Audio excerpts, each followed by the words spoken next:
Yo, I'm not gonna lie, the Mac Studio pairing is dope. Like, I know y'all were really tight about the screen. Like, I was reading stuff people write and it was crazy. This thing is amazing, and it's a good price. It reminds me of the old Thunderbolt monitor, but they've learned a lot of lessons since then. This is way lighter, way thinner, and it comes with the same sweet adjustable base as the XDR. I wouldn't recommend getting the primary tilt, but the tilt with the adjustable height, just to make sure it's at the eye level that works for you. I personally chose to get the non-nanotextured model because, as I've learned with the Pro Display XDR, I'm not getting a ton of light directly into it, and the non-nanotextured version to me has more contrast. And for me, I like that so I can see my blacks a little bit better. I know it's funny because I have a $6,000 screen behind me telling you about another screen, but instead of getting two, the Studio displays a lovely secondary monitor or a primary one. Just so y'all know, early in my process until a year and a half ago, I used a Thunderbolt monitor as my primary editing screen, and that worked excellently for me. The Studio display is a really nice setup because it allows me to have that brushed metal look, which I really like. And I'm kind of bougie. I like all my things to look the same and kind of feel like they're in the same space. So if that's important to you, this is also dope at a lower price point. It's also a great choice for a primary screen, but I will say that I still do most of my edits on the XDR because the mini LEDs allow me to have truer blacks and that contrasts a little bit better. I think we're all used to saying something is amazing or terrible. Like, as Childish Gambino used to say, we either retweet it or say it sucks. This doesn't suck. It's a solid 8, and I really enjoy it. I'd be very happy with it if this is the only thing in my creative arsenal. I do love the glossiness, and it looks really crisp. The color is great, and honestly, it's really nice to have a camera built in. Generally, I use a Logitech webcam, but I do like sometimes not having to like plug things in or switch things over. Or like I used to even have a DSLR set up, so it's just a lot of tripods and things. So sometimes it's nice to have just a clean desk. I can't always be bothered, and so just sometimes when I'm talking to my mom, it's just easier to use the webcam in it. I think sometimes we feel the temptation to always be like, I need to get the greatest thing ever, and kind of have our like champagne taste on beer budget. But the thing that I love about this monitor is it is better budget-wise, but it does 80% of the things that this does here. There's not too much to complain about. My little like minimalist brain complains about the fact that I think I can see the cords a little bit too much here.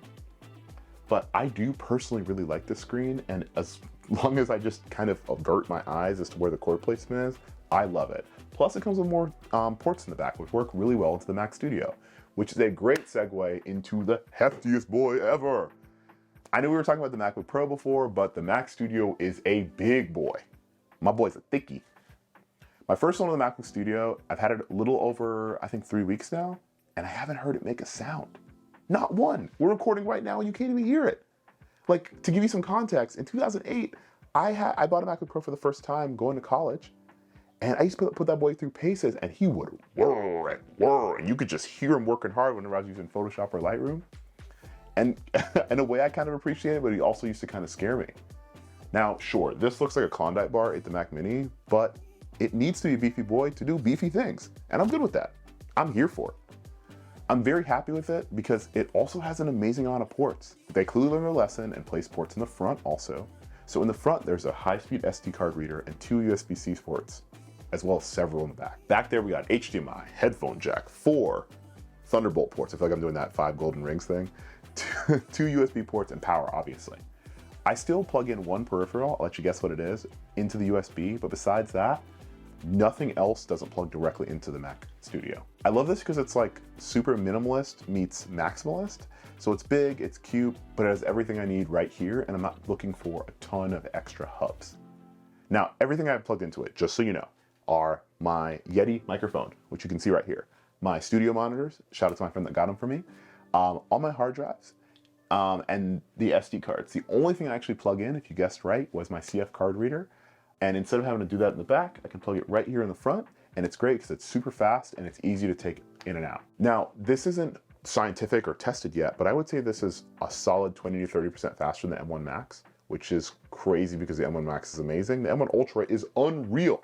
I'm dropping large video files in here. For a little bit of context for you, last week we filmed, I'm still trying to figure out this YouTube thing, and we filmed an entire day. So we filmed how to scout. We filmed Creative Cloud Express videos. We filmed thoughts on the MacBook Pro. And all that footage only took 5 minutes to import. In the past, I told the story before, I have had to stay up hours extra because of slow card readers and slow import speeds and slow ports. And that time you can't get back. So I love my little beefy boy because he quick. You know what I mean? He's like an NFL player. It's like 350 pounds, running the 40 in 3 seconds. It's crazy. So some of y'all are like, do you really need all that speed? But first of all, mind your business. But second, please keep watching the video.